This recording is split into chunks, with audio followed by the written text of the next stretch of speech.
Hi అండి. ఈరోజు sunflower సీడ్స్ని మన మిద్దె తోటలోనే బయట కొనకుండా ఎలా తయారు చేసుకోవాలో చూసేద్దామా. మన మిద్దె తోటలో ఫ్లవర్ అండి ఇది. మన విత్తనాలతోటే వేశాను. అంతకుముందు ఉన్న సన్ఫ్లవర్ విత్తనాలతోటే ఇది వేయడం జరిగింది. చూసారా ఎంత బాగా వచ్చేసిందో. ఇది కొంచెం పెద్ద అయ్యేదాకా చక్కగా చూడు, లోపలంతా బ్లాక్ అయిపోతూ ఉంటుందండి.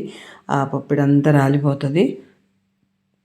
కంప్లీట్గా ఫ్లవర్ అంతా బాగా అయిపోయిన తర్వాత ఇలా తీసుకొచ్చుకొని ఈ గింజల్ని ఇలా రాలిపేసుకోవాలి. పక్కన పెట్టుకొని ఎండలో అయినా పర్లేదు, నీడలో అయినా పర్లేదు, ఎండలోనే ఎండబెట్టేసుకుందాం. ఇలా ఆ పువ్వులోంచి ఇలా సపరేట్ చేసుకోవాలి అన్నిటినీ. చక్కగా బయట వందలు పెట్టుకునే కంటే మన తోటలోనే ఆర్గానిక్గా పండించుకుంటే ఎలాంటి కెమికల్ లేకుండా హాస్టల్కి వెళ్ళే పిల్లలకి చక్కగా ఇవి చక్కగా బాగా మంచిగా హెల్తీగా పనికొస్తాయండి.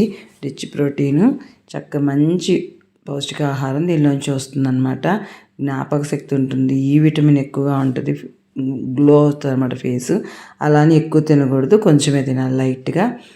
కొంచెంగా ఇవి డ్రై రోస్ట్ చేసి పిల్లలకి పుచ్చగింజలు, అవిసె గింజలు, గుమ్మడి గింజలు ఆల్రెడీ ఒక వీడియో పెట్టున్నాను కదా.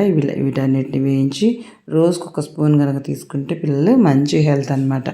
చూసారా, మన ఇంట్లోనే మనం ఇలాగా సపరేట్ చేసుకుని చూసారా సన్ఫ్లవర్ సీడ్స్ని తయారు చేసుకోవచ్చు అనమాట. ఓకేనా, మీరు కూడా ఇలాగ చేస్తారు కదా, తప్పనిసరిగా చేయండి. మన పంటని మనమే పండించుకుందాం. సన్ఫ్లవర్ సీడ్స్ అంటే బాబు ఎంత కాస్ట్ పెట్టుకోనాలో బయట అనుకుంటాం, కానీ మన మిద్దె తోట వల్ల ఇది కూడా పాసిబుల్ అవుతుందన్నమాట. ఓకేనా, thank you for watching my channel. ఎందుకంటే మీకు ఎందుకు చెప్తున్నానంటే ఇలాంటివన్నీ కూడా మనం ఈజీగా చేసుకోగలమాట. ఓకేనా, thank you for watching my channel. Thank you.